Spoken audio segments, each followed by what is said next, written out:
I know you're ready and good to go for the Festival of Nine Lessons and Carols tomorrow at the Labadi Beach Hotel, brought to you by your superstation Joy 99.7 FM. A whole array of stars to join you. Your favorite personalities here on your superstation Joy 99.7 FM. The show will be a fun time. Remember, it's by invitation, so make the relevant calls and get your invitations so that as a family we can mark this on a very, very special note. Last year was super. This year will just be off the top of the roof. And starting off the show, I'd like to dedicate all of it to my big brother and friend, Fifi Banson. Fifi Banson is celebrating his birthday today. Fifi Banson has been a long-time follower of the Joy Sports Link. He gives us feedback. He gives us his opinion. And is a very big friend of the Joy Sports Link. Happy birthday, Fifi Banson.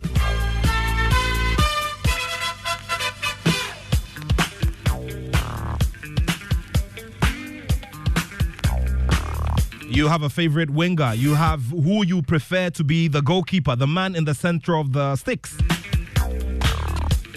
You have your favorite quartet, who you are very convinced about to make the squad for the Black Stars. You probably also have your favorite, midfielder who you feel will be an impact sub, who should just be on the bench and come and make impact. You feel that you have, an attacker or a forward who you feel should be preferred above everyone else for this assignment. The announcement is yet to be made by the Ghana FA. There's a lot of expectation ahead of that. No indications yet, but the question is, who do you want to see? It's as simple as that. So that's why we want to get into this conversation at this time here on the Joy Sports Link on Joy 99.7 FM.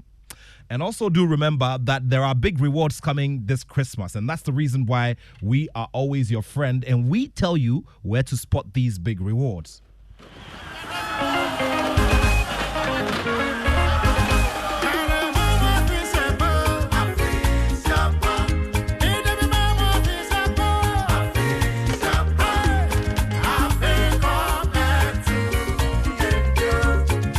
And what if I told you that you can get,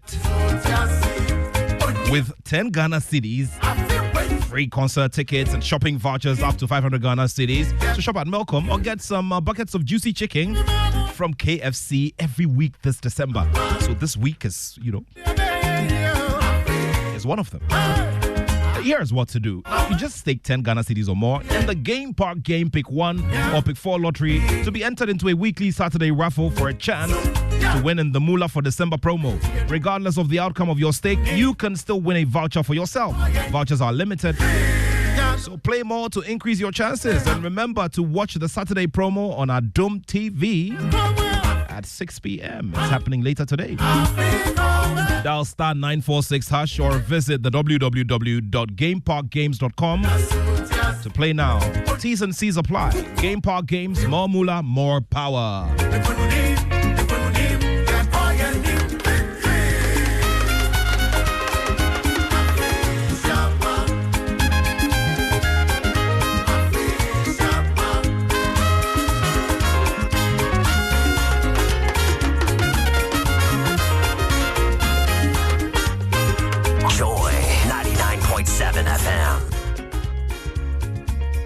Yes, indeed, Afisha, apart from the man Nasi, the multiple award-winning Nasi, starting it off here for us on the Joy Sports Link on Joy 99.7 FM.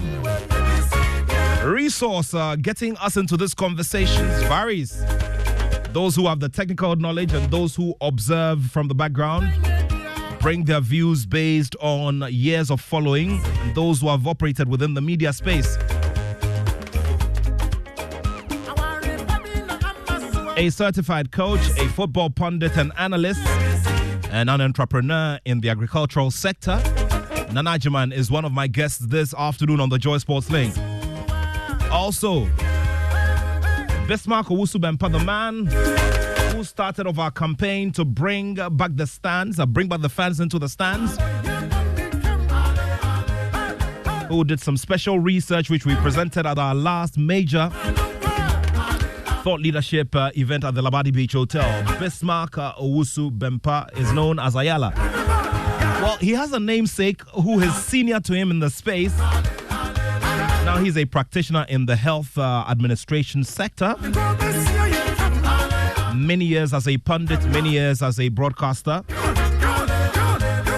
And he's also a sports historian. I'm talking about Osei Owusu Bempa. He's also our guest joining us from his base in the Ashanti region.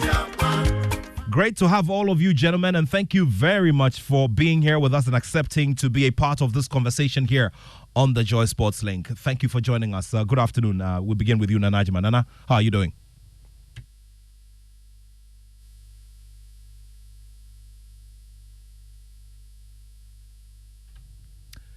Okay, well, we'll be joined by Nana very shortly. Also, the two Owusu Bempes as well. But let's just quickly, take a listen to a few of the key persons who have been within this space. I'm talking about the former Black Stars captain, former Black Stars players who now are operating within different spaces when it comes to the football value chain. And they have got thoughts on this particular subject, especially how we should be preparing ourselves, getting ready for the Africa Cup of Nations. Let's begin with, Stephen Appiah, the former Black Stars captain, who has thoughts on how we should make sure that there are no distractions for these players, especially when the full camping plan is outdoored and they are, put together or assembled. Let's take a listen to former Black Stars captain Stephen Appiah to start it off. Because, at the end of the day, when you are going to a tournament, you want everything to be done some weeks or months before you travel to the tournament. And as you're saying, we still even don't know the venues that the team will go and camp and all that. So we hope that whatever is happening, they know better and they should finalize everything earlier on. So our boys who go to camp in peace, they will represent Ghana in the Afcon in Cote d'Ivoire, and we'll see what they will come out with. Yeah, I've spoken to you about this before. Okay, so that was ex-Ghana captain Stephen Appiah. He has been, he's been very vocal about, going to camp, outdooring the plan so that everybody knows what's happening, and we need full focus where there is very, very little distraction for these players. Now, another who has been, involved in this conversation is ex-Ghana international and forward Coach Augustine Ahimfo. Coach Augustine Ahimfo, I'm talking about the man who he has a license A, CAF license A, coaching license I'm talking about. Let's take a listen to him as well on his thoughts on the conversation. Yesterday, I think I was reading, and then the Bitimeter of sports was saying, as of now, he's not received the program for the Black Stars as to where they are going to camp preceding to the Nations Cup. If that is the case, then I will entreat the FA to, as quickly as possible, put that up. I am sure by now they know where they are going to camp the team. I think it should be made public so that whatever we can do to help them also we do. But once again, it's up to the coach who is in charge of the team to select the best materials that we have available and put them together, because it's not only selecting the players, but blending them together to have a good team is what we are looking at. All right. You mentioned about putting them together. I know you've seen some in the past, and then we will see more at Afcon. But how do you rate the chances of the Black Stars heading into Ivory Coast? It's a tournament. In football, everything is possible. We just have to prepare well. I think though the 20-something countries partaking in the tournament, everybody is coming there to win. Or everybody wants to come there to come and have a piece of the cup. And so we just have to prepare well. It's the Afcon. The group stages is different from the knockout stages. So the progression is what we have to look at. If we go and then we start well, I believe that the sky will definitely be the limit. Augustine Ahimfo there. He says that if we put things right, we will have the sky as our limit. Well, let's now touch base with our guest this afternoon. Let's begin with Nana Ajima. Nana, once again, thank you very much for joining this conversation. It's good to have you here.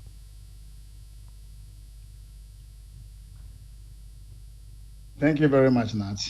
Okay. I'm happy to be here. Very well, very well.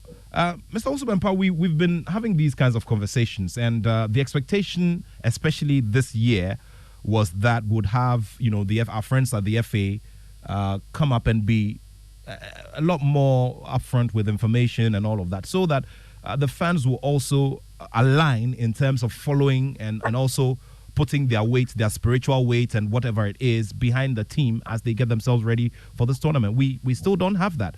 And those who have a very big stake, I'm talking about the players who've played before and know what it means to get these things done, are also talking about communicating these things to the public as well.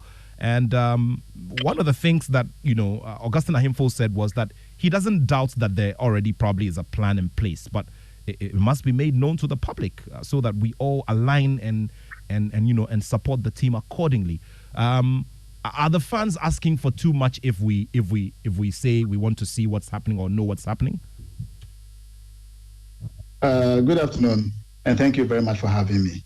Well, I don't think the fans will be asking for too much at this stage. I think less than a month into the tournament, if they want to know where the team is camping, how camping is going to be, even to the extent of knowing which of the players have been invited into the preliminary squad, from which the final selection of 28 or whatever is going to be made. But I also think that sometimes we also need to give some space to the FA. I'm sure at this stage, just as Augustine said, they probably may have an idea, one or two places where they have closed down to decide where they are going to camp. Probably they must have thought about 2 or 3, 4, 5 places for camping. Now maybe they've narrowed it down to 1 or 2. They need to do further consultations before finally coming up. And I'm sure they will only do this when they've had the final discussion and sometimes to understand go ahead from the ministry. The deputy minister is reported to have said they've not submitted their whatever it is. I'm not sure if that is the case, but I think that I'm sure before Christmas, I don't speak for the FA, I don't know what is it that they are doing, but I'm sure before Christmas, so we have an idea where we are going to campaign. The preliminary squad is going to be in the team for the tournament. Okay, now around this time as well, we also know that there are major conversations about who should make it, who shouldn't make it, who's the better player, who should fit into this position, and all of that. The fans obviously have the right to be doing that, don't they? Absolutely. That's what makes football and sports interesting. The pre-game, pre-tournament expectations, discussions, always make it very exciting. It tells you the extent to which fans will get themselves involved in some of the discussion, tells you the expectation and how many, if any, are actually following and expecting anything from the national team. And I think for a team which has had such incredible run in the immediate aftermath of independence till the last 40 years, currently I think about 90%, if I can say, 90% of very active football followers in Ghana were actually not born when the last time Ghana won. That is going to be 1984, exactly 40 years ago, 42 years ago. That is very long. So I'm sure the expectations are very high. And so if the fans are asking for any of this, and don't also forget, over the last couple of years, a few times when even a month before the tournament kicks off, we know players who have been selected to justify themselves into the team. We know how the team is going to camp. Issues of bonus, which I actually don't agree with when it comes to public discussion about them, are even discussed previously. So probably the FA is trying to do something differently. I hope they will come with something that will get Ghanaians' attention in a very positive way. And then as we go into the tournament, we see how things are going to be. This tournament is completely different from the last time we went to Cote d'Ivoire, exactly 40 years ago, by the time we kick off 1984. That time there were only 8 teams. Today there are, I think, thrice as many teams, 24. And that is going to also be something that we need to talk about. But I think let's wait for the FA. I'm sure by maybe our next weekend's discussion on this same platform, we'll be discussing something different in terms of the venue, the players that have been selected, and all those other things that come with the pre-tournament excitement. All right. So, in terms of the 1984s, the 1980s, and all of that, there is another guest today. We have a clash of Owusu Bempes, but there's one senior who we just heard, and a more a junior one. So, in starting off with Owusu Bempah Jr., let me just ask if he was around anywhere. Anywhere around here in the year 1984, which was just mentioned. Ayala, were you anywhere around, in 1984? What a way to introduce me, Nat. To be very, very honest with you, I wasn't born by then, and it's one of our huge expectations. Talking about this generation, that we also get the opportunity, as our senior colleagues have done, to see our Black Stars lift the African Cup of Nations one day, and not just our Black Stars, but also as House of Folk did, we will frequently be seeing our clubs also lifting the interclub competition. So yes, I wasn't born by then, and it has always been my dream. To also see that our national team has really conquered Africa. Okay, so if we were both, we had you two in a football team, I probably would have labeled Mr. Owusu Bempah as OBO, and giving you AYA or something, just so we could differentiate. Yeah. But Ayala, I want you to tell me something. Everybody has been talking about this nostalgia and all of that, winning a trophy as big as the Afcon. We have colleagues, in other countries, Cote d'Ivoire, Cameroon, Nigeria, Zambia and all of that, who have all, Egypt, who have all tasted this, at least in the last, 10 to 12 years.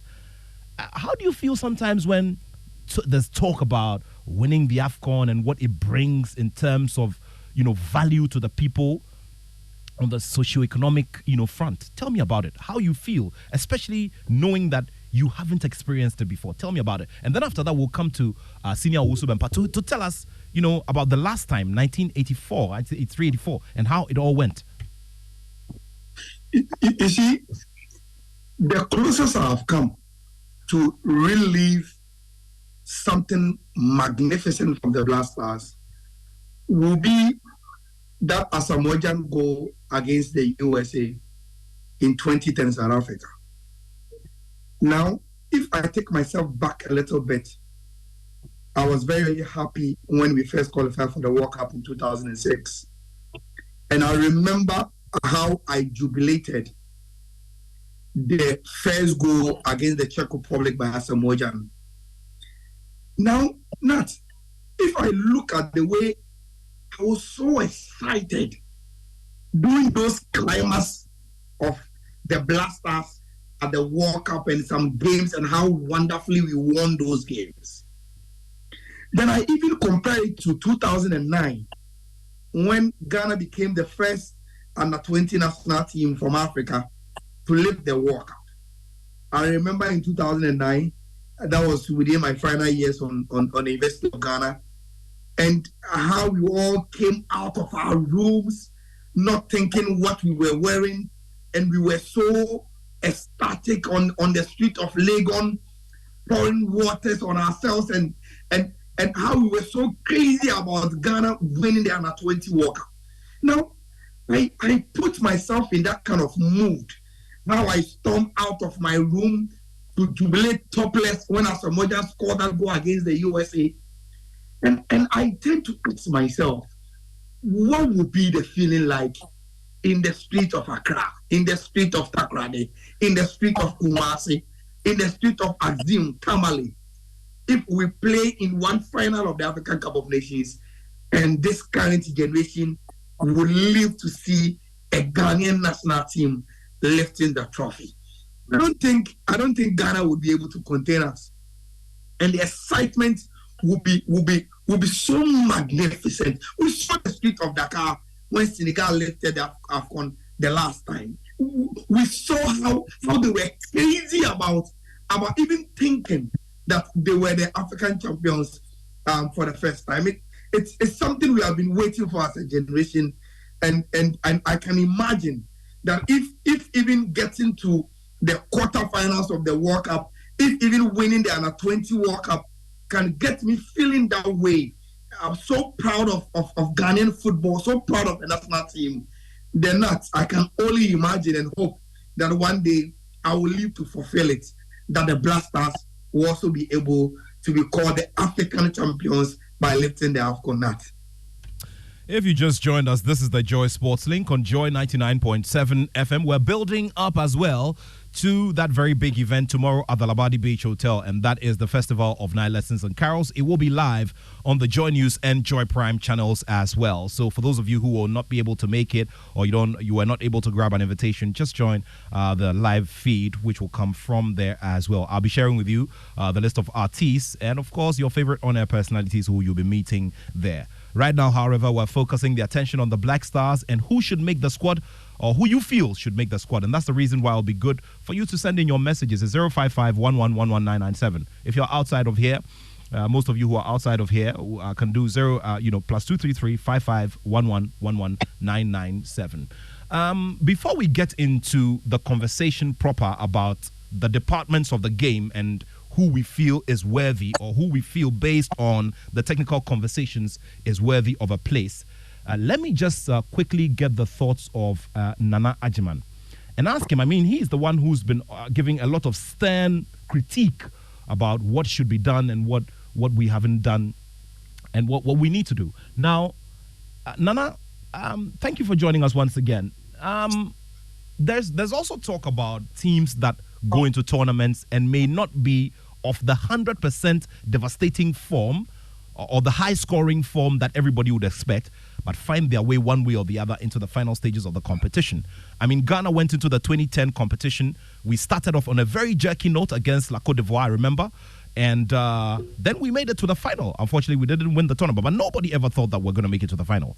So, let's take your thoughts on that one. Whether it is possible for a team that is not necessarily, in the best of form, that it's possible to see them get into the final stages of the competition. Is that possible? Nana? Having me on the show, Nat. I've been cut off one or two times because of MTN, but I'm back. Well, to be perfectly honest with you, that question relates to the Ghana Black Stars specifically, and no other team. And I've got to be honest with you.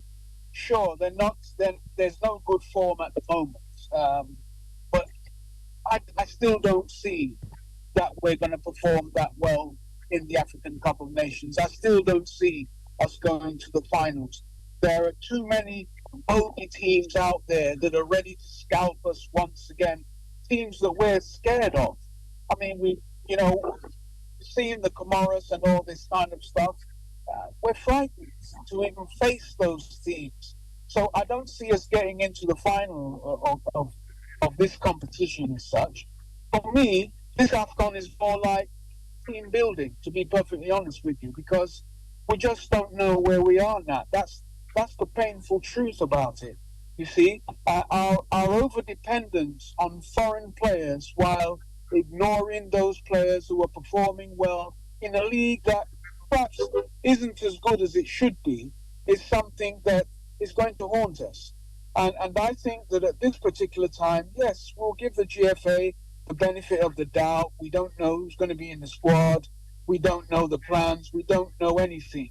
I mean, it could be the case of certain players are injured. They're going through late fitness tests and this and that, and we want to wait and see before we announce anything. But honestly now, I mean, we'll be hard pushed to achieve something in the Ivory Coast, seriously. And you know it yourself. The form is terrible as it goes at the moment, absolutely terrible. We don't know who to pick. We don't know the reason why we should pick them. We're just basing everything off names. That's all we're doing at the moment.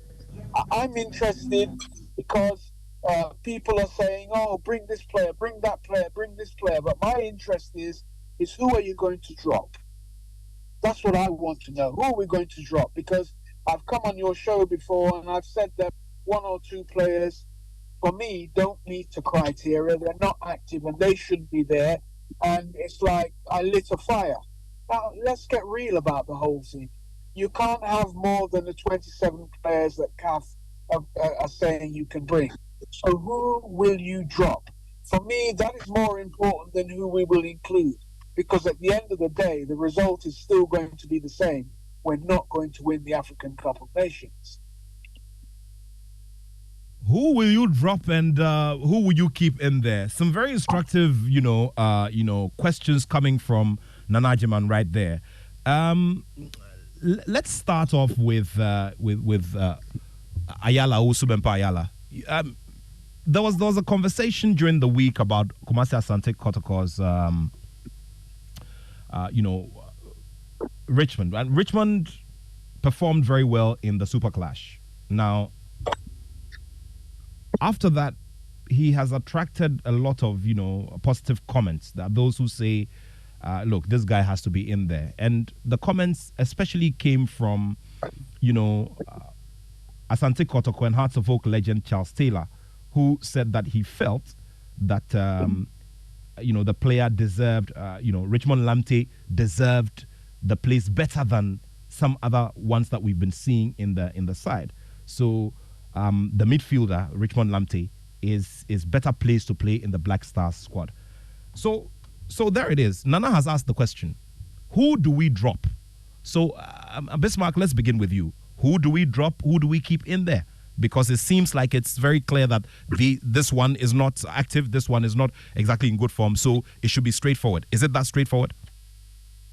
Thank you very much. Nat, that is Joy Sports. Let's try and broaden this particular subject matter. At least in the last 2-3 weeks, we've had very, very positive conversation about the Ghanaian league, isn't it? Everyone coming out with players who they think that this Richmond Lamte topic has introduced, and they have other very, very good candidates that they want to push into the conversation, that they say that, these players are good and quality enough to make it from our league into the national team as we go for the Afcon. So for me, the first thing is that it has really positively given us something to talk about concerning the quality of our league and the quality of the players that are within the league. That in the past we wouldn't be so much enthused about talking about them and whether they do have the quality or not. Now, what I've realized is that we've been positive and we've been talking about this quality within our league just by the virtue that it is being linked with the Black Stars. And we all know that you can't just be bringing up names that you think are very, very good to join the Black Stars if they are not quality enough. And so you get Any Dreams FC fan mentioning Abdul Aziz. You get Mediama fans mentioning Nuruddin and Soa and Hamidu. You get House of Oak fans saying Ibrahim Salifu and Osei Sibe are quality enough. You get even the CEO of Inswatreman bringing in the likes of Manaf, Nuruddin, and all that. You get Samate saying, have you seen Dauda? Have you seen Emmanuel Kayaka and their numbers? You get Yawadu, the CEO of Bebiani Go Stars, and he says, look, before Richmond Lamte, Apia Makati has been scoring free kicks and has been very, very consistent on the local scene. Now, all these players are being mentioned, and the names that are being mentioned are coming in relation with positive statistics and positive correlations about how quality our league do have these quality players playing within them. Now, not assuming you are an ESCO member or the FA president or the general secretary or work with the FA secretariat, I can imagine that in the last 2 weeks, you've really enjoyed the conversation about our league and why people think we have good quality enough players that can even make it to the Black Stars. If we've had this kind of conversation in the last 5 years, where people see a lot of positives on the local scenes and even are ready to make arguments that these qualities are good enough to make our senior national teams, I don't think we will be shorthand in terms of sponsorships and in terms of giving this product called the Ghana Premier League the kind of positive vibes that it will need. The conversation is already out there, and I've really enjoyed it, and I will entrust the ESCO members to feed on these kind of positive narrative about our league and the quality that we do have, and think about it. Now look, there is a way to enhance these kind of conversations and bring the positive out of our leagues if we are able to streamline and align these conversations to our national teams. Now, have you ever seen any serious national team that really does well in football and their national team is not linked to their national league? There is none in the world that you get to say this is a footballing nation and they are very good at their football, and their national team is one of the best performing national teams, and those national teams are not linked to their national league. So it must be strategic. It must be something that we have a conscious mind to also build. That whenever we mention the Black Stars, we must have something linking it to our national league. It must be something we consciously reorient ourselves with. And I like the way the conversation is going. But you see, Nat, can we have this conversation and it will end with a Black Stars call-up? And Chris Houghton, Didi Dramani, George Watson will come and face the Ghanaian populace and say, look, yes, we've heard your conversations in the last 1 month, but for us, the coaches, we think you don't have quality enough within the Premier League to get inclusion into our final squad that is going to the Ivory Coast. And when they do tell us that, they will be right in their own merit because they are the people responsible to take those decisions. Now, my point is that these conversations that we are having now should end at influencing policy at the end. That if the citizens think that we can have positive conversation about our Premier League whenever it is linked with the national team, and with the premise and foundation that every good footballing nation has some positive correlation between its national team and its national league, then we must end this conversation, not just throwing in names, but be focused on telling those people who make the politics of Ghana football that, look, we are having this conversation, and the final product of this conversation is that it must inform a policy where there is a quota for our national league into our national team whenever we are going for any major tournaments. So being it Afcon, being it the World Cup, or any international tournament that we are going, we as the citizens are informing those who take the decisions that, look, for us to have a very good national league and continue to have these kind of conversations, there must be a policy where there are at least minimum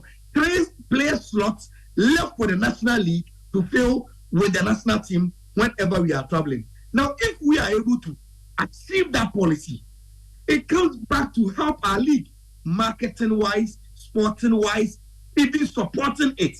Now, can we imagine that Ghana national team, the Black Stars, goes for Afcon?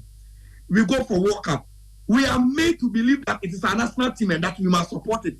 But those of us who live in Ghana, who follow Ghana football, cannot associate any player within our locality, within our local league, within our local clubs as part of the Black Stars.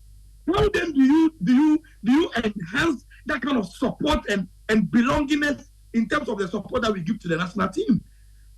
How then do we even bring in the slogan, bring back the love, where you want everybody to be part of any football product, and our national team can't relate to our community football, it can't relate to our clubs that we support, it can't relate to our domestic league. It doesn't really make sense. So for me, I think strategically, the FA must enjoy these kind of discussions that we are having, and they must know that to enhance this kind of discussion, it must inform a policy where we are able to link the national team with our national leagues, and that is what every footballing nation does their football. Now, I will not want to really go into the merit of Richmond, Lamptey, Asibe, or any other person. I think it is left with the coaches. For me, we must always bring players in on merit. And with the quota system, then we must know that, okay, at any point in time, if we have 3 slots, 5 slots, then the 5 best players within our league will be part of any national team at any major tournament. For me, that must be where this conversation ends. And I hope that the authorities that are listening to us will be informed by this analysis that we are doing, will be informed by the last 2-3 weeks, the conversation that has gone on with our local league and its presence in the national team, and will be informed that when these things are done strategically well, we will have positive conversations. We will have very, very, very intriguing conversations about how quality our league is, and it enhances every product that we are trying to solve and we are trying to project in terms of the product of our football. And that is where, for me, it must end when they talk about these kind of discussions, Matt. Well, in a few moments, we'll also be activating our phone line so that you can, join us and give us your perspective to the conversation. Let me bring in Senior Owusu-Bempah at this time. Senior, Ayala has raised some very key points about giving our league its place within the setup of our national team. I'm throwing back to 1992 when you had quite a number of players who were featuring in their playing in, some leagues outside of here. You could talk. I mean, it was quite a small number. You had the Abedi Peles, the Anthony Baffos, and Anthony Eboas. But you also had a very strong, representation. But the dynamics, obviously, are very different. Where in 2023, back in 1992, there were quite some different dynamics. He's been talking about a quota system. I think that this is something that we've been addressing, for some years now. Do you agree that we have it as a fixed thing, within the setup of the national team and planning, that we always have that it becomes policy that we always have a quota system for the benefit of marketing our league and for the benefit of making it have a true place within the setup of the national team? Senior. Thank you very much, Nav. I don't subscribe to the issue of quota system of selection into the national team, especially the Black Stars. One, because players, I believe, must be selected on competitive merit. However, I also believe that the selectors of the national team players, selectors of the Black Stars coaches who select the national team players for various tournaments, have not paid much attention to the local league to be able to actually monitor and pick players who have comparative advantage over some of the foreign-based players that they invite. I don't think that in 1992, for example, Bukaziz watched almost all the league matches. But I think at that time, Emmanuel Lama, Frimpong Manso, Ampia, Kwesi Apia, and all those guys were the best Ghanaian players for their positions. These days, I know because of this, there was a lot of the category A players, as I always call them. In other words, players who are genuinely good enough to represent the Black Stars at various international competitions. Many of the category A players are playing outside of Ghana.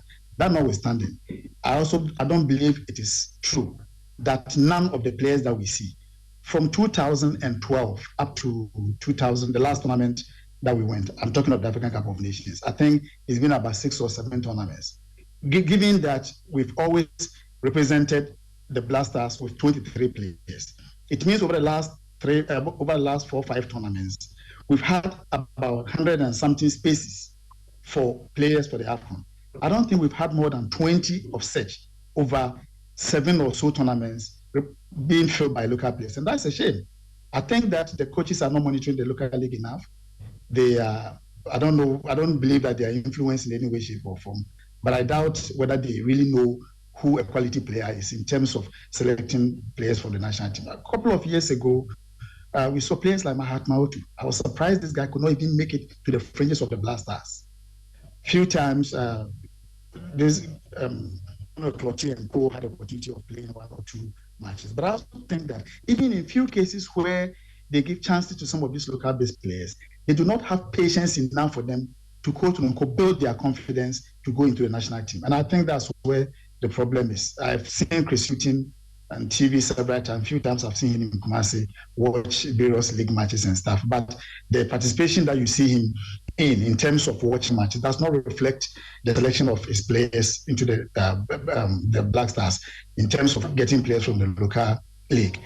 we are talking about this Lamptey issue because Hassan Kotoko played. But I think even way before that, there are other players who I think, if they are not even going to make it, we are not saying that they should be necessarily be involved in the team at all in terms of the final selection. At least give them the chance to justify themselves. I don't think the coach is going to the tournament with 50 players. Now we are hearing they are thinking of inviting about 40 players or so. If some of these 40 spaces can be extended to these local players, I'm sure there are some of them who genuinely can compete for positions in the national team. And I think that's what the coaches and the FA must be looking at. I don't believe in the quota system at all. I think players must be selected on merit. This issue of a quota system, to me, doesn't work. So clearly, I mean, if for instance, we should have a situation where the Black Stars go into the next tournament without any local player, it's fine because then it is purely a matter of merit, isn't it? I don't believe so. I think, let me clarify myself a little bit more. I say I don't believe in the quota system, but I also say that I don't believe that the coaches have been fair and have been very professional enough and sometimes gone down to do more assessment vis-a-vis one assessment in terms of players that they select from the foreign leagues vis-a-vis those who are playing the local league. So I don't think the coaches are doing very good enough scouting to be able to identify the local players who really deserve on the basis of merit to be in the national team. Chris Hughton, as a national team coach, did pretty well, and he drew some great plaudits from the media for his relatively high, pace of monitoring, volumes of monitoring, games and players, on the local front. Probably it should, in a way, help to address this problem, and eventually it should reflect when he eventually selects, isn't it? Yeah, but if you look at the number of games that he's watched since he assumed duty, from Accra to Doma, Takrady, and almost everywhere, Tamale and stuff, we see him in the stands watching games. And he comes up and with the selection, or let's say invitation of players, more than what he's going to use for the tournament. And you don't see any reflection of this reflection of local players in the selection. Then obviously what he's telling us is that, yes, I've watched the local league that you talk about so much. I didn't see any quality that can match the foreign-based players that I've invited. And I think if he comes to say that, that would be the highest level of dishonesty on his part. All right, let's go to Nana Jiman now. Nana, so we need to start getting down to the specifics. And I mean, I'd like to begin from the back. I mean, from the defense. We've emerged from an era where you had a strong name like a Richard Olele Kingston, who had a big personality, had command at the back, had experience as well, and came in to make some of the biggest and best saves on different platforms, including the FIFA World Cup. He's also had the opportunity to be part of the current system in terms of functioning as a goalkeeper's trainer as well. Now you are in the era of the Richard Oforis, the Lawrence Atizigis, and also the Jojo Wollacots. How would you assess goalkeeping, for instance, and how safe we are in terms of, having watertight defenses that can have massive communication and also stand up, especially when you meet a free scoring side that can be very troublesome? Nana?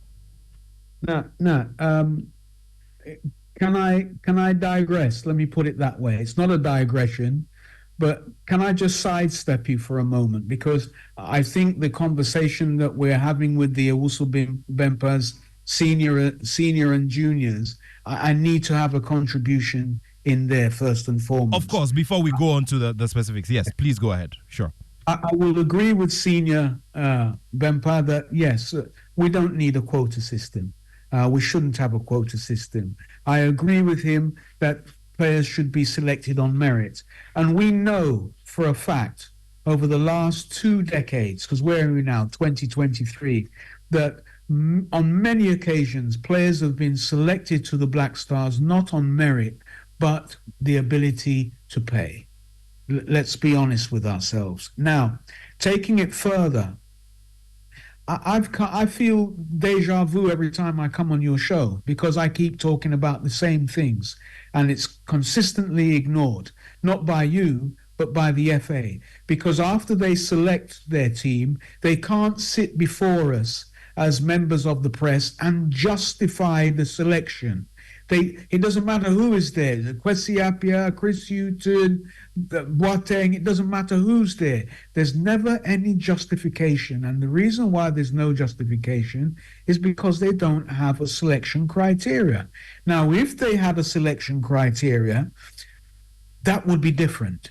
They would be able to justify. And I agree with Junior Bempa when he says that the national team lives in isolation of the local league and vice versa. And that shouldn't be the case at all, because the local league is the reason why you can have a national team, because that's what local football is about. It's about generating the best players to represent the country in intercontinental and international competitions. But it doesn't seem to work that way for us. Look, there's a blueprint. What does the blueprint say about national team call-ups with regards to local league? What does it actually say? I've been asking for the book, but I can't get it. But it must have a chapter in there that talks about filtering in or integrating local league players into the senior national team based on X, Y, and Z. I don't know what it says. But it's a blueprint for the development of football in Ghana. And football in Ghana is a stepping stone into international and intercontinental football, which is the national team. I think when we talk about the quality of the league, I think it's nice to say, yes, it's good quality, it's good quality. What I say is it's poor quality, but we have good players within it. That's what I say, because every time our league kicks off, the major sponsor walks away halfway through. Why? Because that major sponsor does not believe they're getting value for money. And there are a lot of factors that lead a major sponsor in feeling that way. And I won't go into that because we're just focusing on players. But let's bear that in mind. And in terms of marketing the league, the deal that we have right now with the current TV, whatever they're called, is rubbish.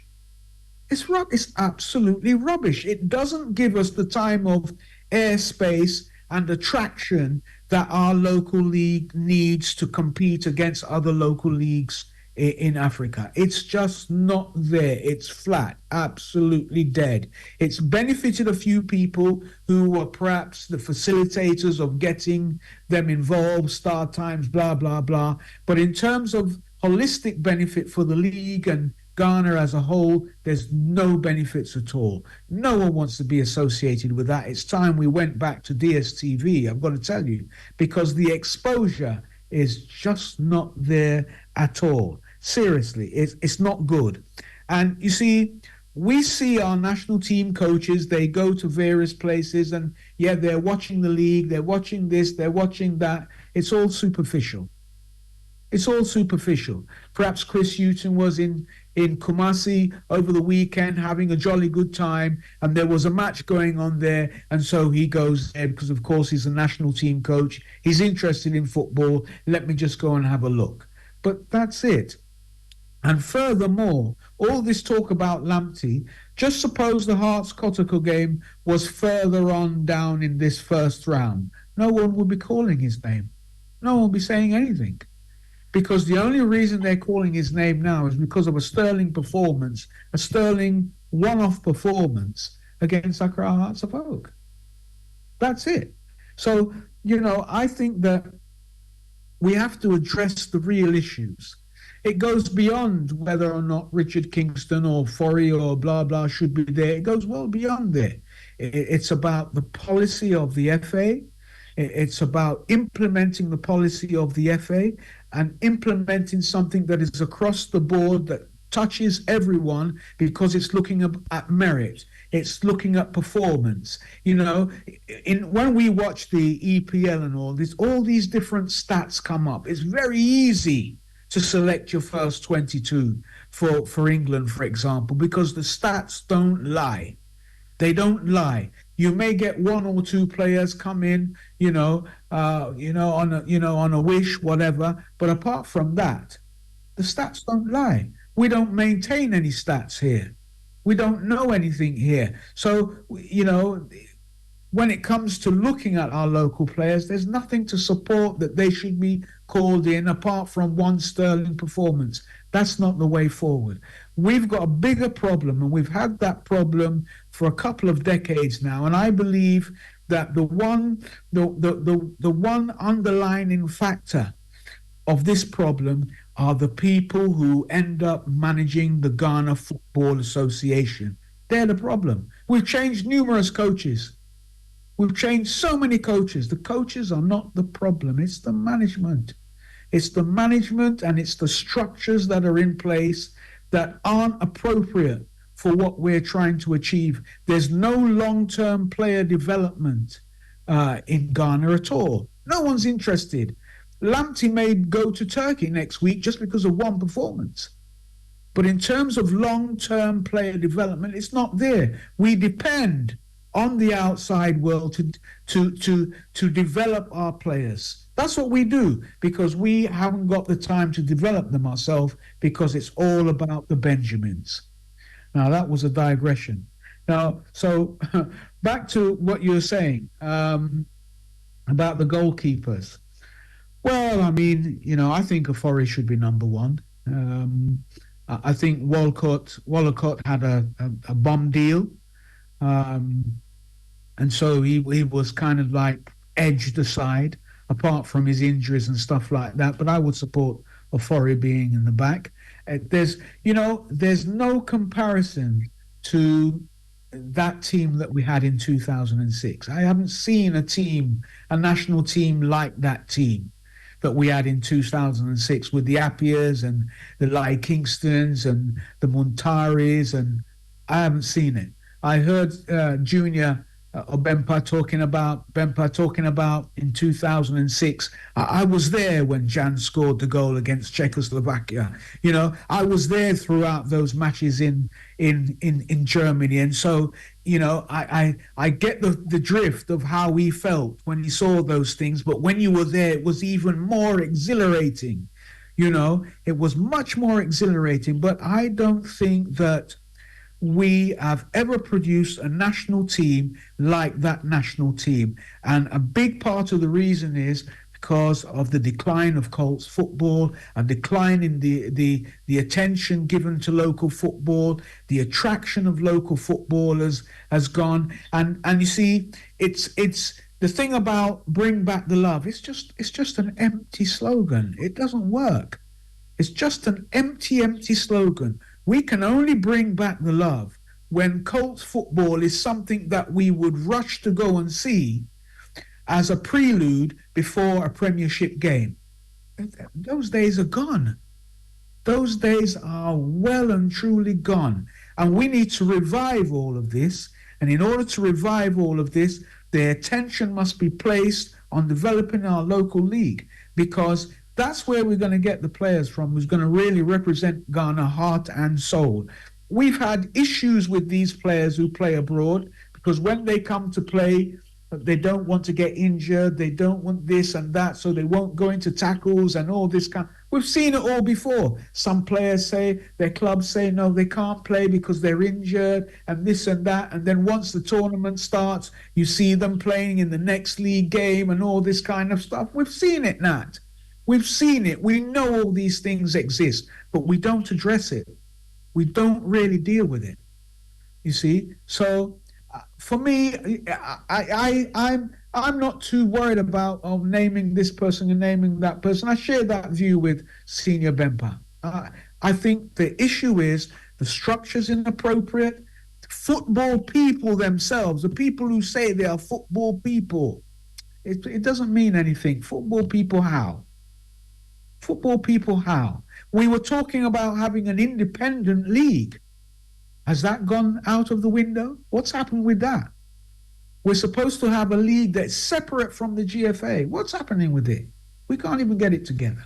And we're talking about football people. What football people? These football people need to be joined with people with people who know about business, who know about marketing, who know about lots of other factors that need to be integrated into the football to make it big, to make it attractive. You look at the EPL. We're all going to watch EPL games today, aren't we?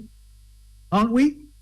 Are we ready to watch the games as soon as your program's finished? Are we going to watch Man City and blah, blah, and blah, blah? Are we going to do that? Yes. Yeah, we are. Because they've not just conditioned themselves to say, only these people are football people. They've blended together with people who know about business and marketing and finance and everything to make their league great. That's what we need to do. That is what we need to do. We can't just leave it in the hands of people who say they're football people, because clearly they don't know enough. They don't know enough. Nah, seriously, they don't. Very, very key thoughts raised there by Nanajiman. And so later on, maybe in the next 10 minutes, we'll activate the phone line so that you can also join, and articulate your thoughts on this one. Let me come to you, Junior Owusu-Bempah. A conversation was sparked during the week, and that's what has even inspired this whole conversation. And that was about, Richmond Amte, the midfielder of Asante Kotoko. Now, we still need to do a few specifics so that people see the amount of work that's been done by some of the players and what they're actually doing, on their own to get themselves in spaces like key spaces like the Black Stars. So tell me, we do not necessarily even need to start from the goalkeeping department. Whichever way you want to go, just tell me. Maybe there are some key players who, based on some very interesting statistics, need to just be looked at, because this conversation will always come up around this time when we're getting ourselves ready to hear who has made it and who possibly couldn't. Junior. You see, the foundation of any solid call-up for tournament is the subculture of the team. And for me, that has always been my problem. Every country that has been able to win the Afcon or any major tournament do have a story about a defined subculture.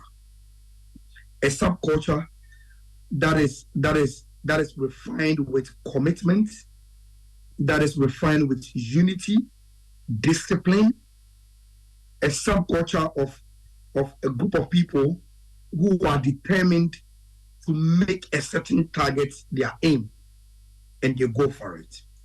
And you must have people who are so committed to it, and people who are responsible in making sure that everyone within their group is aligned to what must be achieved. And look, a classical example of the Ghanaian case is what we had in 2010. We didn't have the great of players. We didn't have players who had achieved so much before we went for the tournament. But just the subculture of the national team, we were able to get to the finals. And when I talk about a subculture, I am talking about how brute, how disciplined Milo was that time, what informed his decision to graduate a lot of the 2009 under-20 squad into our national team, defied all the odds and said, look, I see a lot of good in this team. I've seen them show commitment for the national team, and I think I can get them in here and manage them in a way that will achieve results. I think Chris Hughton should do the same. Yes, he has not had a lot of time as the head coach, but he has seen a lot of characters come and go within the national team. If he wants to do well at the Afcon, he should be able to today tell us players he has seen that have come to camp and shown him respect, shown him discipline, shown him commitment, ready to be disciplined on the pitch practically, and are ready to die for the team. Those are the players that you take them to tournaments, and those are players that win you something. Not those who think the national team is their birthright, who think they will be called and they have a place in there and they will be there as usual.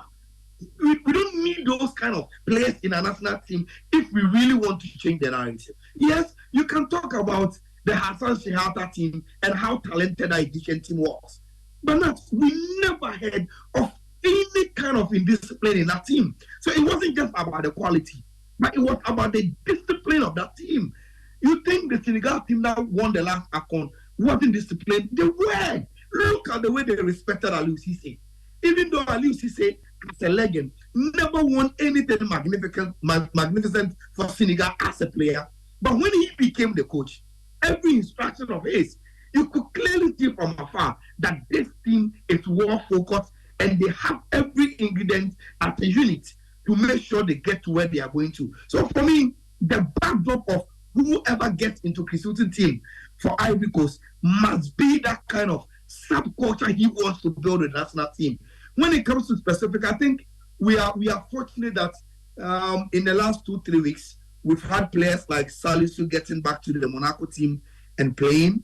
We have Jiku coming back into the Fenerbahce team. Amate got injured in Kumasi in our last 2 headers for the World Cup, but he's back with the Besiktas team and he is playing. Yesterday, we saw Caleb Ekuban give an assist in the Genoa draw against Juventus. So we are having a lot of players who are fortunately coming back. And these are senior players and integral and called to the national team. Now you will expect that if they are very, very fit and ready to play for the Black Stars, they will get into the squad and make it for the Afcon.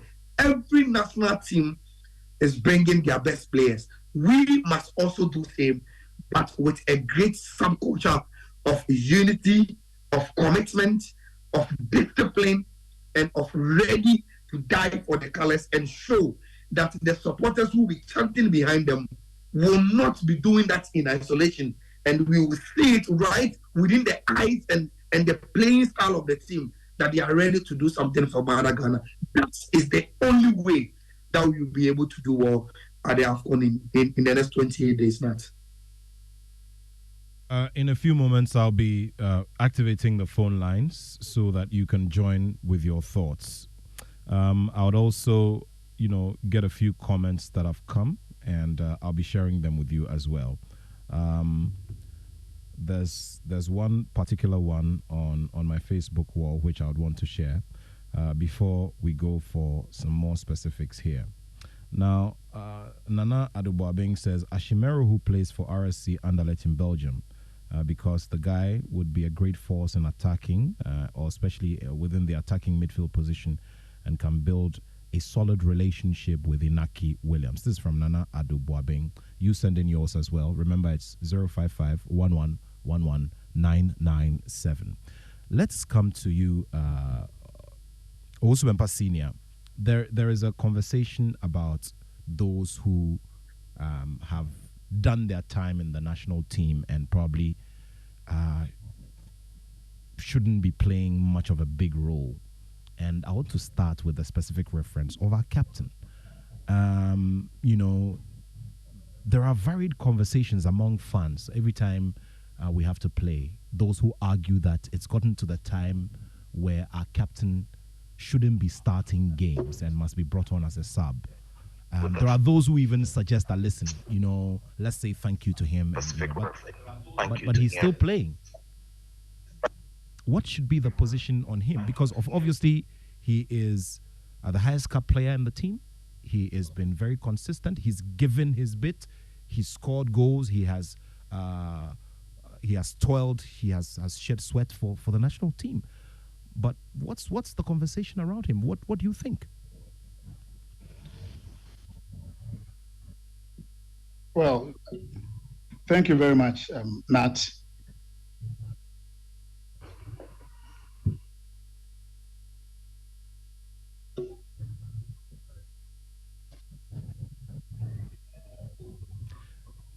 Please kindly go ahead. Go ahead.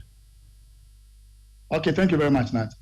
I'm happy you talk about specific roles, especially I'm sure you're talking of, the line was breaking so bad. I guess you're talking about the captain, Andre Ayew. At any point in time, in any competition, any tournament, especially now that we are hearing, I think the tournament is going to have 27 or so, 26 players per team. There will be some players that you will send to the tournament that the coach does not, is not 100% sure was going to use, is going to use all. For a player like Dede, for example, you cannot discount his experience in the team. You cannot discount his influence in the team, especially when you have a group of young players who lack tournament experience. And remember, going into this Afcon, just like the previous one, and I think the one before, you need to play 7 matches if you want to get to the finals. Be ready to play 7 matches, the finals and even the semi-finals, because you play three group games, the round of 16 quarterfinals, semi-finals before you go to the finals or even the semi-finals, even if you are going to play for the third place playoff. So you need players who will be able to remain focused throughout the entire tournament. The presence of a person like Dede in camp, even if he's not playing regularly, and I doubt if any serious coach at this stage will build his team around Dede by his age and his the way he has slowed down the last couple of months or years. But his presence in camp surely will certainly do something to the psyche of the boys. And I think to that extent, even though the coach has not come up with this preliminary selection, you assume and have believed that he is surely going to be among the 40 or so players that will be invited to justify themselves into the team. Probably unless maybe he's sick or something that will rule him out completely from the tournament, you want to see him in the team. And I don't think, sometimes we need to just be less emotional and be objective and reasonable. If you know about the dynamics of football, some of these things play a very important role in a team. And if you doubt it, look at a few times when Jan was not even playing, Apia was not playing, when they started to go down, they were in camp with the team, even if they were not playing. Sometimes they were not even among the team, as in those on the sheet, playing the team sheet. But you see them sometimes in the inner perimeter doing various things that probably those of us sitting back would not even know and understand. All right, let's now also go to, your picks. In any aspect of the, or any department of the game, who you feel would be of great use and of great impact if they are given a chance by the coach. Well, I just want to make reference to Nana's first submission regarding his expectation as to this tournament for the Black Stars. I don't think, just as Nana said, I believe strongly that this is not a tournament winning team. If I look at the quality of players, their level of experience, level of tournament experience, again, looking at it from a very far place, even the level of commitment, I doubt if it's a team that can win a Nations Cup after 42 years. However, I think the focus for this tournament must be, if indeed we are serious, preparing very well for the next tournament, I think in Guinea or Morocco or wherever it is, and also the next World Cup in USA, Canada, and Japan. But to make bold statements and have very high confidence that this is a tournament, a team that is going to win a tournament, I have my doubt. It brings me back to 1984. For the last time we went to Cote d'Ivoire, Boaké disaster. Going into the tournament at the time, remember Ghana had won 2 of the 3 previous Afcons. We had won in 78 at home. 1980 it didn't work well for us in Lagos. And then 82 we won in Libya. So the last 3 tournaments we had won 2. Going into 84 and looking at the demeanor of the players, a lot of the satisfaction resulting from failed promises from 78, people like George Alhassan and co, who were played in the 78 tournament. In 1980, the same failed promises dealt as a very big blow in Nigeria. Then some of these players were brought back into the team in 1984 with this unresolved issues of promises and stuff still lingering. I remember even as early as just last year, 41 or so years after Libya, some of the team players in the Libya team that won the tournament in Libya were still talking about having been given pieces of cloth and stuff like that. So going into 84, I was young at the time. Probably I didn't understand a lot of the dynamics what goes into football in terms of motivation and stuff like that. We had very good talented players. Mohamed Odum and Co were coming up. Abdul Razak, as old as he was in the team. Quite a number of very good players. Joe Doe and Co were very young players who had played so well. But when we got to the tournament, I think we lost we lost to Nigeria, and that was one of the most embarrassing defeats that we ever had. Even though the scoreline was just 2-1, I think we lost to Algeria also, and then in the group only drew with Malawi. That was so embarrassing, and I'm sure we are not going to go that path.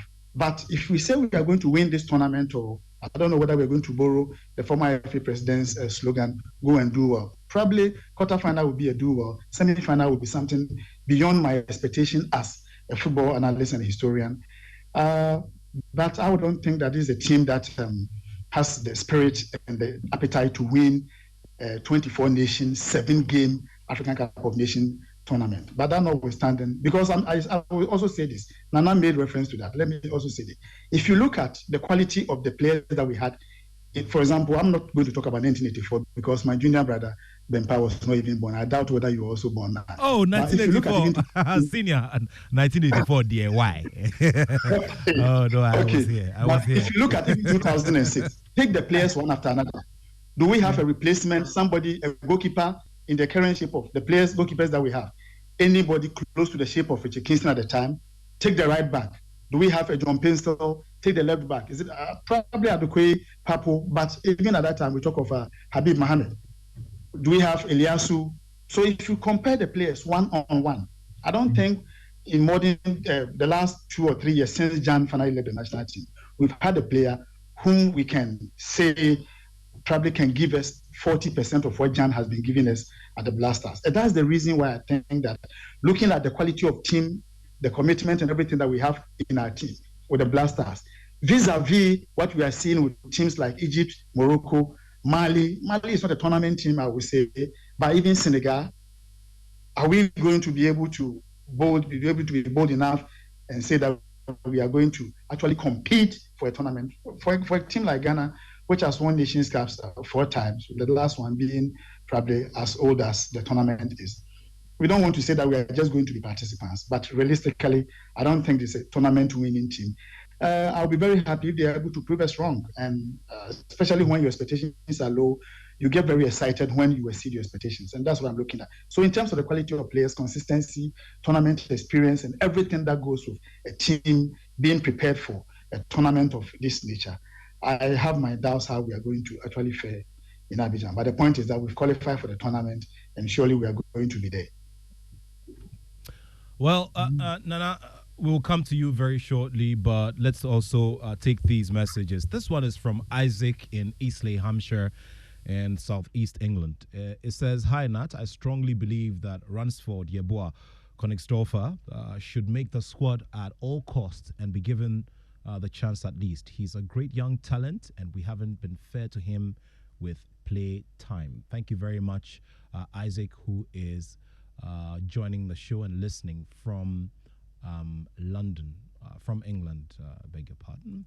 Let's now take a listen to this one as well, this message, and this one is coming from Egbeomo in, I hope I pronounced the name right, in Kaswa. He says it's better to go without Chris. He has nothing to offer. A local coach can replace him last minute. Oh, I see. Egbeomo, thank you very much for that message. He says that he wants to see a local coach replace Coach Chris Hughton for this major assignment at the last minute, and he was very emphatic on that one as well. Now, good afternoon, Nat. Another great discussion. For me, despite the fact that our local league is not on its feet, the few players doing well should be called, but the question is, are they going to be used? The player picked from Accra Hearts Civic was very impressive in one friendly match. Where is he? You need to specify which player we're talking about here. This is from Ajiman Joseph in Committee 9 and Tema. Ajingo the man, thank you very much for that message shared with us this afternoon on the Joy Sports link. Let's also, do this one, and it's from... Okay, all right. Now, this is from Kofi inside Amasaman. Kofi in Amasaman. It says, "Good afternoon, Nat. If national team call-ups are based on merit, then there will be no unity in the team. I'm also predicting that Liverpool will win against Manchester United with a very huge margin." Okay, that game will be played tomorrow. All right, thank you very much. So Kofi in Amasaman says that if national team call-ups are not based on merit, then there will be no unity in the team. All right, thank you very much for that one. Remember, it's 055 1111997. 055 1111997. Send in your message. And I think it's also a good time to activate the phone line so that you can join us and articulate your thoughts. Let's now go to Nana Jiman. Nana, we've been doing specifics, so maybe it's a good time for you to also tell us. Maybe there's one or two players in specific departments who you feel with some backup and some support from a teammate or two can create some magic, the magic that we're so desperately looking for. We may not have the means to create that magic, but we probably just could get one or two players to add to the team effort to make things happen and get us some very decent results, even though from your analysis we shouldn't expect anything major from this Africa Cup of Nations. Nana, can you kindly unmute? Okay, I can hear. Please go ahead. Please go ahead. I'm saying, to be perfectly honest with you, Nat, I just don't know, because my interest in our local league has waned significantly over the last few seasons.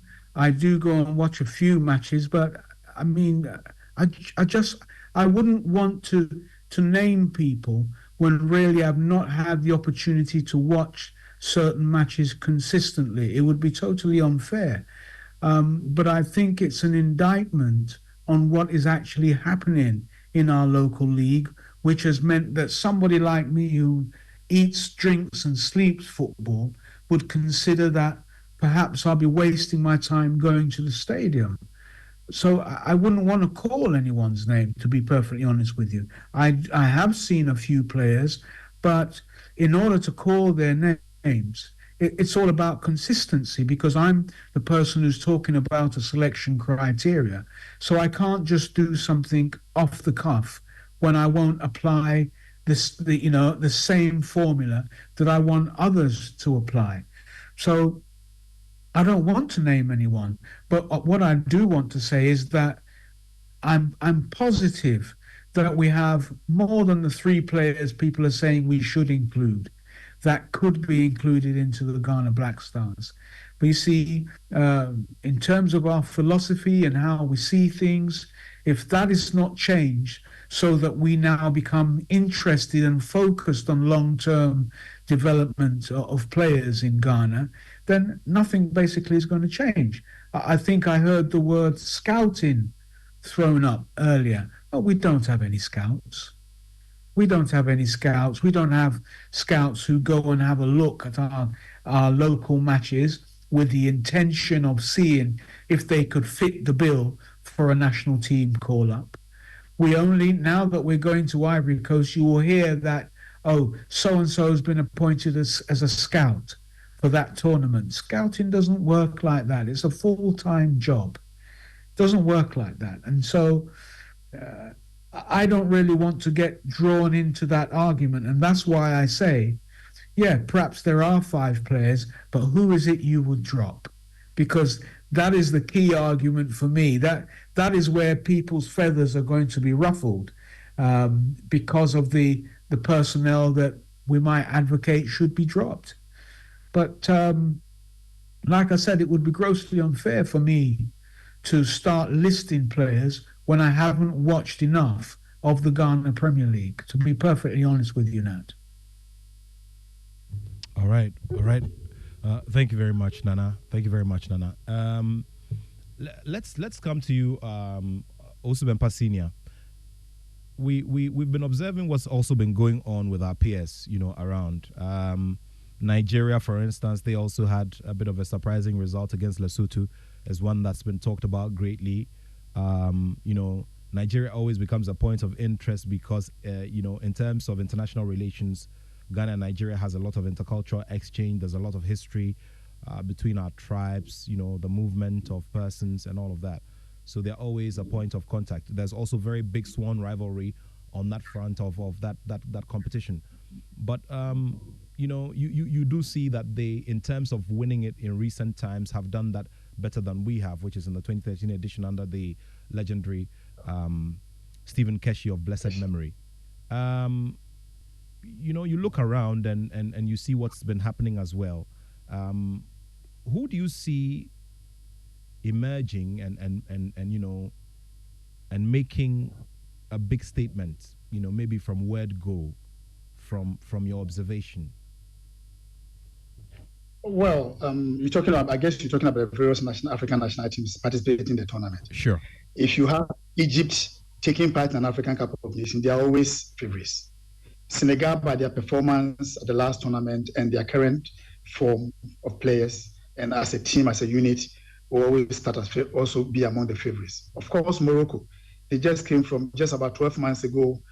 Today, the whole world was, the whole Africa and of course the whole world was marveled by the performance of Morocco at the time. Very, very few players, if any, have left the team. The Amrabas and Atiatalas and staff are still playing and playing well. Few of them who play in the Moroccan league are playing very, very well in the league and also in the African Cup, African Champions League, and also the Confederations Cup and the various interclub competitions the Moroccan clubs are playing in. So, of course, Morocco, Egypt, Senegal. I would not rule out a team like Mali. They have not proved to be a tournament team apart from 2002 when they hosted. But who knows? I wouldn't count Ghana among the top 6 favorites, even though we have a history of always being counted. I don't know whether on the outside world people count us among the favorites, except maybe we sit here and do same. But of course, Nigeria coming in can also pose a threat. Don't forget, if you are in a tournament of this nature, as I said, and let me also make this point, majority of the players that we're talking about, I heard somebody talk about Ashimeru. Some of these players, not just him, but majority of our players that we're talking about are players that we've only seen in one game situations.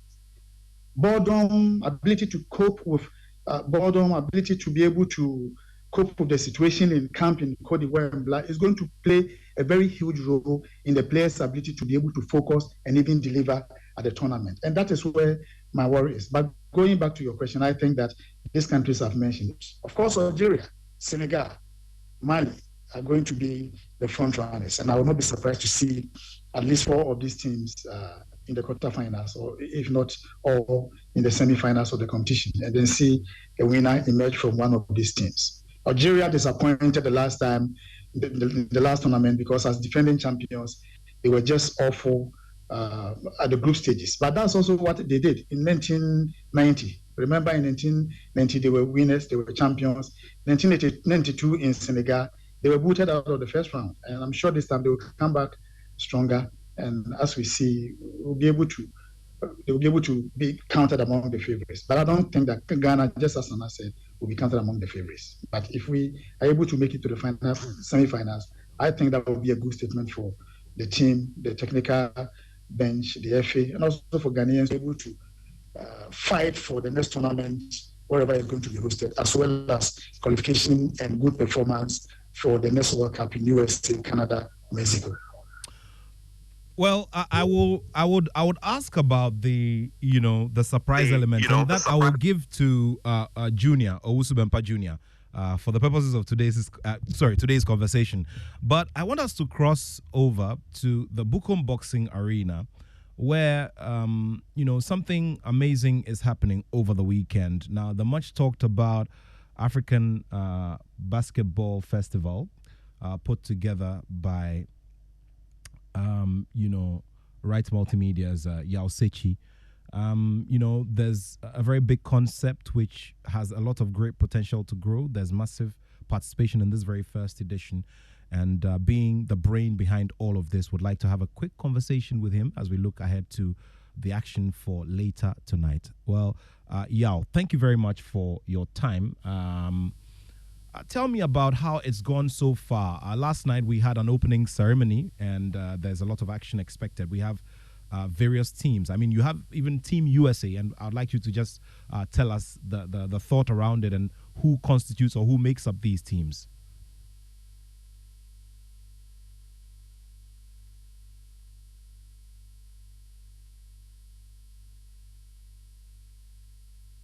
can you kindly unmute? Can you kindly unmute for me?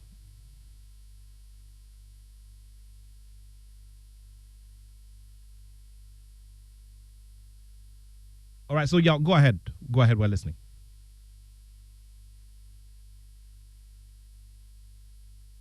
All right. Unfortunately, we're having issues with this audio. Would get back. Try to probably use the phone lines. But let's get to the bit about the possible surprise element, and I'll give that to Owusu Bempah Jr. Ayala. Tell us about the possible surprise elements from where you sit. I mean, who you feel can pose that very big or present to us that very big surprise. Based on what the assessments you've done so far ahead of the start of this tournament. Ayala.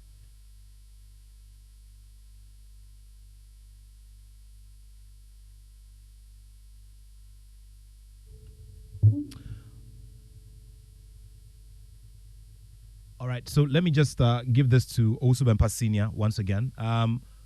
You told us about the big names and why they sure will do that any day. Can you also tell us about the possible surprise elements? The possible surprise elements in your estimation. Of course, teams like Cape Verde will always pose a challenge. The last couple of tournaments that they've been to, I think they've done quite well. And so I would not be surprised to see a team like that go that far. And as I said, we probably may not see a lot more of surprises. But I think that a team like Quebec, for example, can come in handy. They have a very good bunch of players, most of whom are not playing at the highest level of club football in Europe, basically playing in second tier, third tier competitions. But the fact is that they're having most of their players have a lot of playing time, and that is what matters most, especially in a run-up to a tournament of this nature. And I think a team like that should be a team that people should be very wary about. And how far would you expect them to go? I mean, if we are to push a little more beyond the group stages, and probably beyond the round of 16.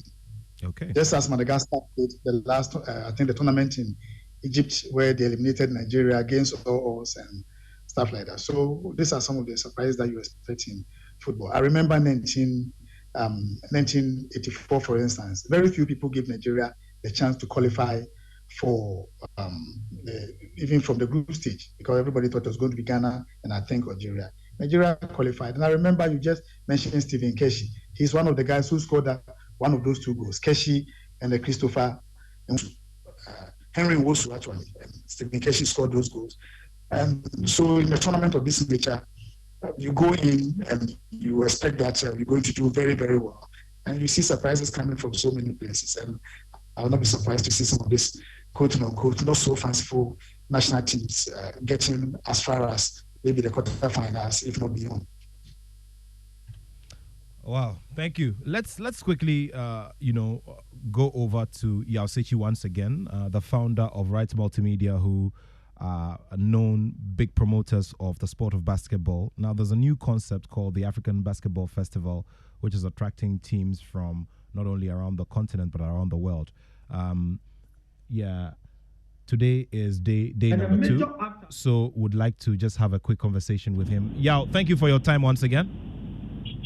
Thank you so much. Nat, can you hear me now? Clear, loud and clear.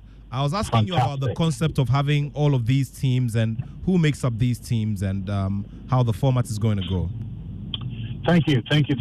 Just like you excellently explained in your intro, we have been promoting basketball for a couple of years now, and most of the activities revolve around schools. So, for instance, when you hear Spike Ball, that is for high schools. When you hear UPAC Basketball Championship, that's for universities.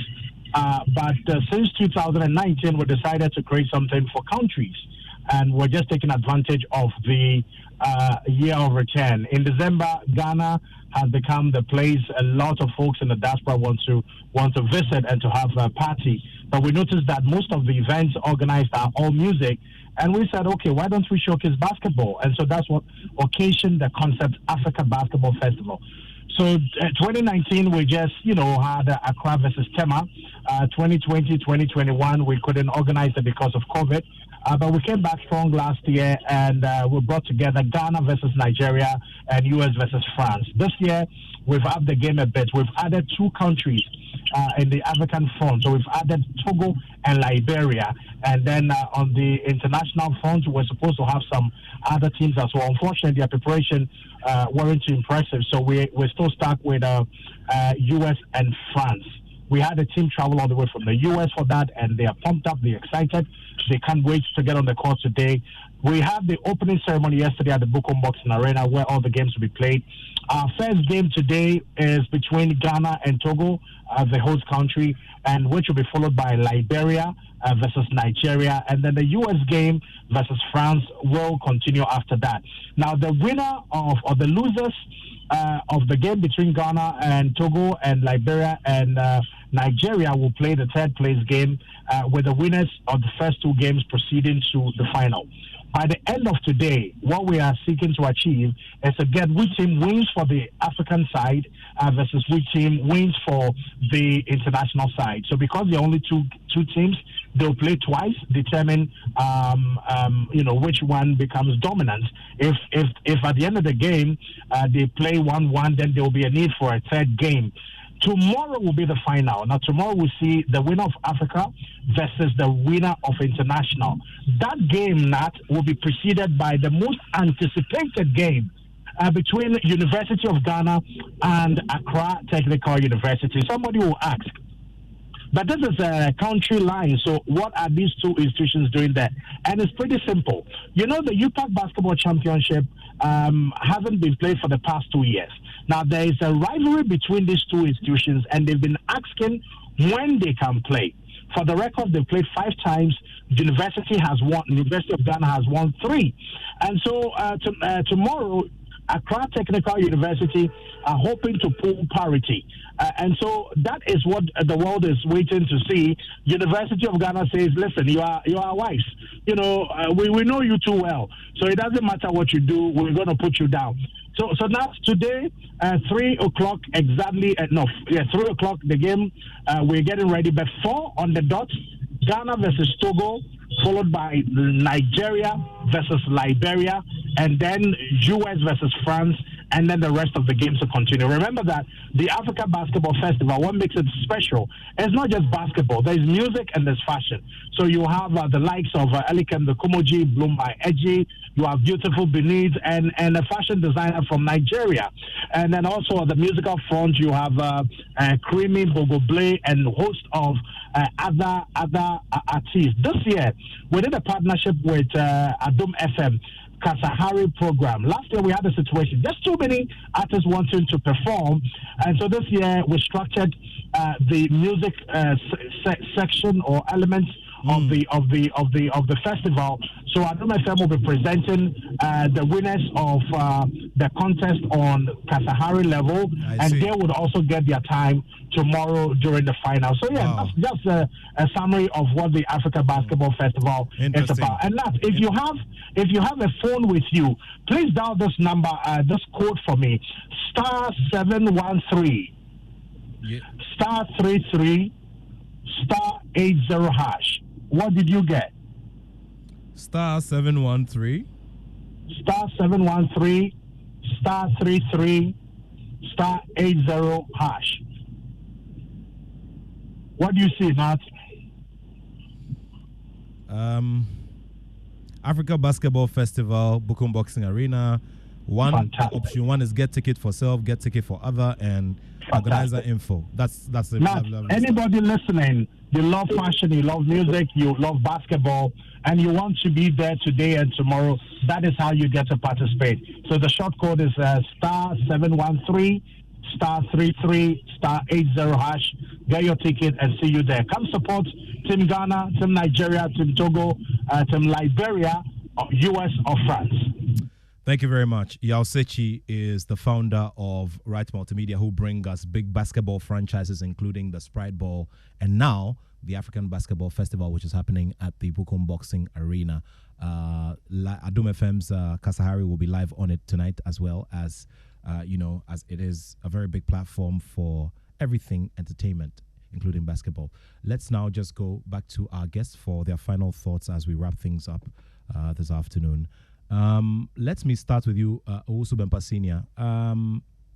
You mentioned earlier that your expectation is that the announcement will be made before the end of the coming week.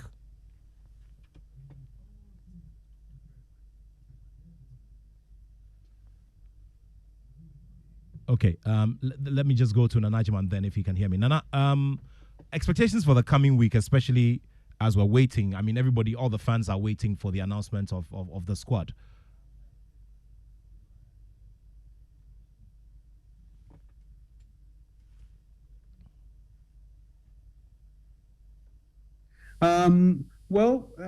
Huge expectations. We know some of the names that are already going to be called, and that's unfortunate. We don't know if there are going to be any local players involved. Of course, interest in that. And, it's all up for grabs, basically. I mean, what can we say? What can we say? We just have to see what happens now. To be perfectly honest with you, we just have to see what happens. And we can pretend everything is going to be all right until we get eliminated from the competition, be it in the first round or whatever. And then people will start talking in earnest once again. But, we've been doing it for competition after competition after competition. There must be a real change. And that change has really got to start now. We've got to stop the anticipated mindset that we're going to win this competition and be open and honest to the supporters and say, look, this is a team building process. We're not there yet. We're going to participate. We don't believe we're going to win the trophy, but we want to put our best foot forward. And what we need to really do now is to build a formidable team, which is something that we don't have at the moment. Nana, we're grateful to you. And that's what we'll also say to Mr. Osei Owusu Bempah and Bismarck Owusu Bempah of Love FM in Kumasi and Inshira Sports as well. Thank you all very much for being a part of this afternoon's show. It's been wonderful with you. Apologies for our inability to take any calls this afternoon. We will rectify that for next week. But thank you so much. The conversations continue. Do remember, you can join us tomorrow at the Labadi Beach Hotel if you have your invitation. And there's a lot to come. Joe Metal leading the pack of big-name artists who will be there, together with our on-air personalities and many other people who you normally follow